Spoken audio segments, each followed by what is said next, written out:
Hello everybody, this is Manu Sharma. Welcome back to my channel educating hand. हमारा जो ये topic है ग्रामर का चल रहा है 6 स्टैंडर्ड वालों के लिए। And today we will do exercise number C.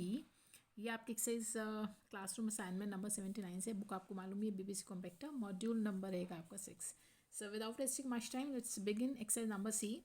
Question is filling the blanks with suitable prepositions. आपको यहाँ पे कोई ऑप्शन या क्लू गिवन नहीं है, आपको खुद से अपने आप प्रपोजिशन फिल करनी है। Okay, sentence number 1, the kids jump dash the swing. अब इस सेंटेंस को समझो कि बच्चे जो हैं वो स्विंग्स जो होता है ना झूला, उसके ऊपर कूदे। ठीक है, अब उस स्विंग के ऊपर, कोई भी स्विंग के ऊपर वो खड़े होके तो नहीं कूद सकते ना, क्योंकि वो झूलते हैं उसके ऊपर।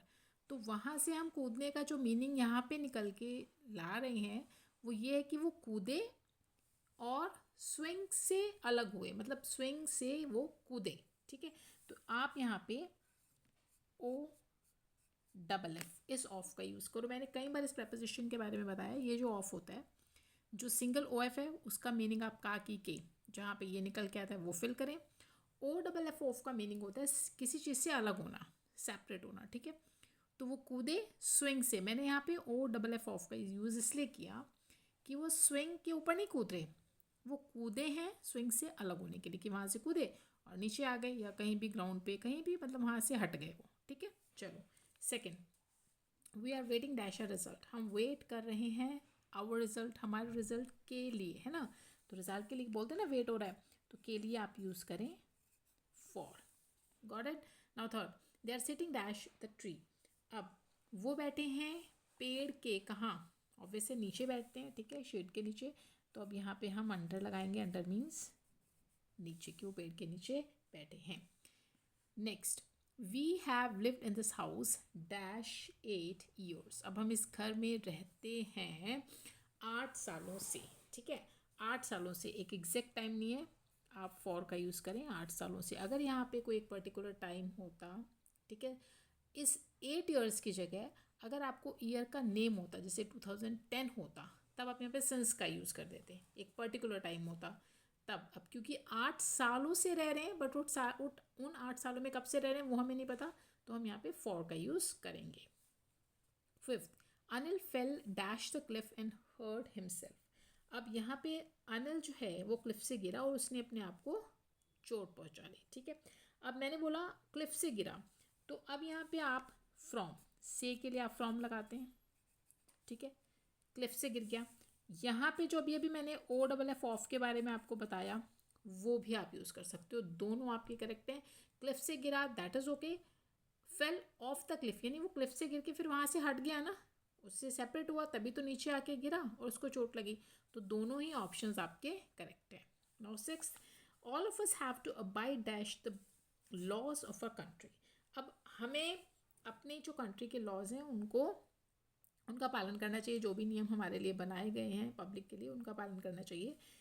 कुछ प्रपोजिशंस ऐसी होती हैं स्टूडेंट्स जो आपको ऐसे कैसे यूज़ करनी होती है, यानी आप उसमें कोई चेंज नहीं कर सकते। जैसे मैं बोल रही हूँ अबाइड, अबाइड बाय ही करना। ठीक है, इसके साथ आप ये ना सोचें कि मैं टू ऐड कुछ भी लगा दूँ, नहीं, अबाइड बाय ही होता है, क्योंकि इसका मीनिंग होता है पालन करना। ठीक है, मानना किसी चीज़ को।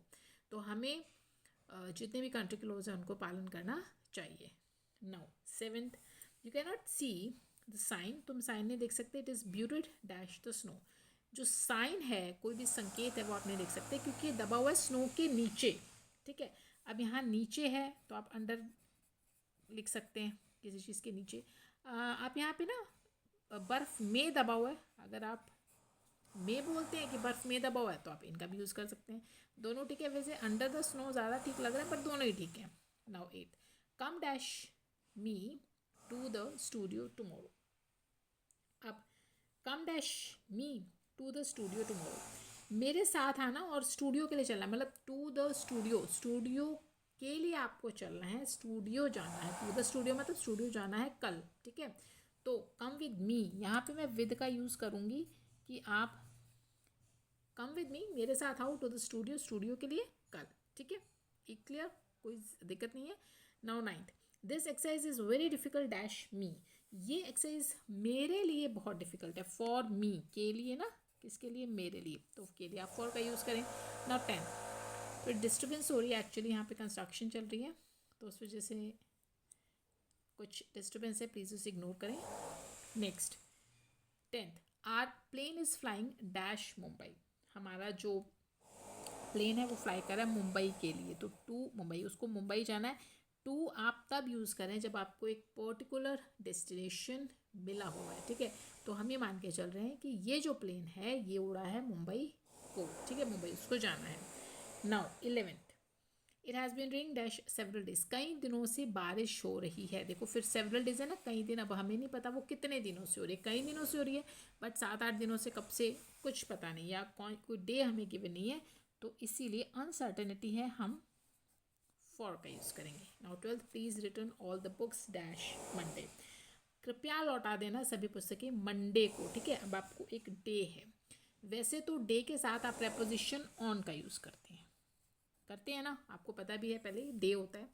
तो मंडे को आप मुझे, इट मीन्स जब मैं ऑन का फिल कर रही हूँ, इट मीन्स कि मुझे मंडे को ये सभी बुक्स दे देना, ठीक है। ऑन मंडे हो गया। अगर हम ऐसे भी बोल सकते हैं कि मंडे तक दे देना, ठीक है, पढ़ लो। तो यहाँ पे अगर आप ऐसे बोलते हो कि मंडे तक दे देना, तो आप बाय का भी यूज़ कर सकते हैं, वो भी ठीक है, डिपेंडिंग ऑन कि आप क्या सेंस लेके चल रहे हो सेंटेंस की। 13th, could I borrow your car dash a week please. क्या मैं बोरो कर सकता हूँ आपकी कार वीक, क्या वीक के लिए, ठीक है, के लिए फिर अगेन आप फॉर यूज़ करें, है ना, कि मैं एक वीक के लिए आपकी कार बोरो कर सकता हूँ कृपया। 14th, your maths test will last dash half an hour. आपका जो मैथ टेस्ट है वो चलेगा कब तक, हाफ एन आवर के लिए, है ना। आप तो के लिए अगेन आप फॉर का यूज़ करें। And last one, mister Gupta lives in an apartment dash ours while the one below is vacant। Mister Gupta रहते एक अपार्टमेंट में हमारे, मतलब हमारे पूरा सेंटेंस को पढ़ो, जबकि द वन एक जो है बिलो नीचे वो वेकेंट है, खाली पड़ा है।